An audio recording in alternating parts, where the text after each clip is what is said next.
ವಾಯುಪಡೆಯ ನಿವೃತ್ತ ಕಮೋಡೋರ್ ಎಂಕೆ ಚಂದ್ರಶೇಖರ್ ವಿಧಿವಶರಾಗಿದ್ದಾರೆ. ಮಾಜಿ ಸಚಿವ ರಾಜೀವ್ ಚಂದ್ರಶೇಖರ್ ಅವರ ತಂದೆ ಚಂದ್ರಶೇಖರ್ ವಯೋಸಹಜ ಕಾಯಿಲೆಯಿಂದ ಬಳಲ್ತಾ ಇದ್ರು. ಎಂಕೆ ಚಂದ್ರಶೇಖರ್ ಅವರು 94 ವರ್ಷ ವಯಸ್ಸಿನ ಚಂದ್ರಶೇಖರ್ ನಿನ್ನೆ ತಮ್ಮ ಸ್ವಗೃಹದಲ್ಲಿ ನಿಧನರಾಗಿದ್ದಾರೆ.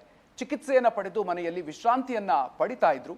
ಬೆಳ್ಳಂದೂರಿನ ಎಪ್ಸಿಲಾನ್ ವಿಲಾಸ್ನಲ್ಲಿ ಅಂತಿಮ ದರ್ಶನಕ್ಕೆ ವ್ಯವಸ್ಥೆ ಮಾಡಲಾಗಿದೆ. ಕೆಲವೇ ಕ್ಷಣಗಳಲ್ಲಿ ಎಂಕೆ ಚಂದ್ರಶೇಖರ್ ಅಂತಿಮ ಯಾತ್ರೆ ನಡೆಯುತ್ತೆ. ಕೂಡ್ಲು ಗೇಟ್ನ ರುದ್ರಭೂಮಿಯಲ್ಲಿ ಅಂತಿಮ ಸಂಸ್ಕಾರವನ್ನ ನಡೆಸೋದಕ್ಕೆ ನಿರ್ಧಾರ ಆಗಿದೆ. ಭಾರತೀಯ ವಾಯುಸೇನೆಯಲ್ಲಿ 30 ವರ್ಷಕ್ಕೂ ಹೆಚ್ಚು ಕಾಲ ಸೇವೆಯನ್ನ ಸಲ್ಲಿಸಿದ್ದಾರೆ. ಭಾರತೀಯ ವಾಯುಸೇನೆಯಿಂದ ಚಂದ್ರಶೇಖರ್ ಅವರಿಗೆ ಗೌರವ ಸಲ್ಲಿಸಲಾಗಿದೆ. ಏರ್ ಆಫೀಸರ್ ತೇಜಿಂದರ್ ಸಿಂಗ್ ರಿಂದ ಗೌರವ ನಮನ ಸಲ್ಲಿಸಲಾಗಿದೆ. ಚಂದ್ರಶೇಖರ್ ಪತ್ನಿಗೆ ಧ್ವಜ ನೀಡಿದ್ದಾರೆ ವಾಯುಸೇನೆ ಮುಖ್ಯಸ್ಥರು. ರಾಷ್ಟ್ರೀಯ ಸೈನಿಕ ಸ್ಮಾರಕದಲ್ಲಿ ವೀರಗಲ್ಲು ನಿರ್ಮಾಣಕ್ಕೆ ಸಾಕಷ್ಟು ಶ್ರಮ ವಹಿಸಿದ್ರು. ಜುಲೈ 26 ಕಾರ್ಗಿಲ್ ವಿಜಯ್ ದಿವಸದಂದು ವೀರಗಲ್ಲು ಉದ್ಘಾಟನೆ ಆಗಿತ್ತು. ಅಂತಿಮ ದರ್ಶನವನ್ನ ಕೇಂದ್ರ ಸಚಿವ ಕಿರಣ್ ರಿಜಿಜು ಕೂಡ ಪಡ್ಕೊಂಡಿದ್ದಾರೆ. ಅನೇಕ ಗಣ್ಯರು ಕೂಡ ಆಗಮಿಸಿ ಅಂತಿಮ ನಮನವನ್ನ ಸಲ್ಲಿಸಿದ್ದಾರೆ. 30 ವರ್ಷಗಳ ಕಾಲ ಭಾರತೀಯ ವಾಯುಸೇನೆಯಲ್ಲಿ ಸೇವೆಯನ್ನ ಸಲ್ಲಿಸಿದ್ದಾರೆ.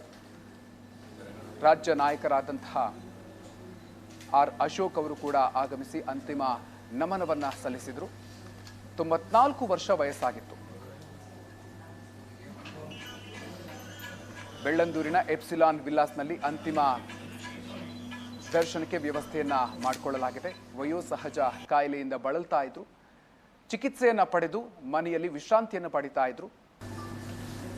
ನಿನ್ನೆ ಚಿಕಿತ್ಸೆ ಫಲಕಾರಿ ಆಗದೆ ವಯೋಸಹಜ ಕಾಯಿಲೆಯಿಂದ ವಿಧಿವಶರಾಗಿದ್ದಾರೆ. ಸೈನ್ಯದಲ್ಲಿ ಏರ್ ಕಮಾಂಡರ್ ಎಂಕೆ ಚಂದ್ರಶೇಖರ್ ಅವರು ತೀರ್ಕೊಂಡಿದ್ದಾರೆ. ಸೈನ್ಯದಲ್ಲಿ ಬಹಳ ವಿಶಿಷ್ಟವಾದಂಥ ಸೇವೆಯನ್ನು ಸಲ್ಲಿಸಿ ಭಾರತಕ್ಕೆ ಹಿರಿಮೆಯನ್ನು ಗೌರವವನ್ನು ತಂದುಕೊಟ್ಟಂಥ ಒಬ್ಬ ಸೈನಿಕ ಇವತ್ತು ನಮ್ಮ ಮಧ್ಯೆ ಇಲ್ಲ. ಸನ್ಮಾನ್ಯ ರಾಜೀವ್ ಚಂದ್ರಶೇಖರ್ ಕೂಡ ಸೈನ್ಯಕ್ಕೆ ಸಂಬಂಧಪಟ್ಟಂಥ ಹಲವಾರು ಕಾರ್ಯಕ್ರಮಗಳನ್ನು ಬೆಂಗಳೂರಲ್ಲಿ ಮಾಡಿದ್ದಾರೆ. ಬೆಂಗಳೂರಲ್ಲಿ ನಮ್ಮ ವಿಧಾನಸೌಧದ ಹತ್ತಿರನೂ ಕೂಡ ಸೈನಿಕರ ನೆನಪನ್ನು ಉಳಿಯುವಂಥ ಒಂದು ಬೃಹತ್ ಪಾರ್ಕು ಕೂಡ ಹಾಕಿದೆ. ನಾನು ಕೂಡ ಉದ್ಘಾಟನಾ ಸಂದರ್ಭದಲ್ಲಿ ಹೋಗಿದ್ದೆ. ಒಬ್ಬ ಸೈನಿಕನನ್ನು ಕಳ್ಕೊಂಡಿದ್ದೀರಿ. ಅವರ ಕುಟುಂಬಕ್ಕೆ ಮತ್ತು ಅವರ ಅಭಿಮಾನಿಗಳಿಗೆ ಈ ಒಂದು ದುಃಖವನ್ನು ಭರಿಸುವಂಥ ಶಕ್ತಿ ಭಗವಂತ ನೀಡಲಿ. ಈ ಥರ ಸೈನಿಕರು ಸತ್ತಾಗ ನಿಜಕ್ಕೂ ಭಾರತಕ್ಕೆ ಒಂದು ರೀತಿ ಒಬ್ಬ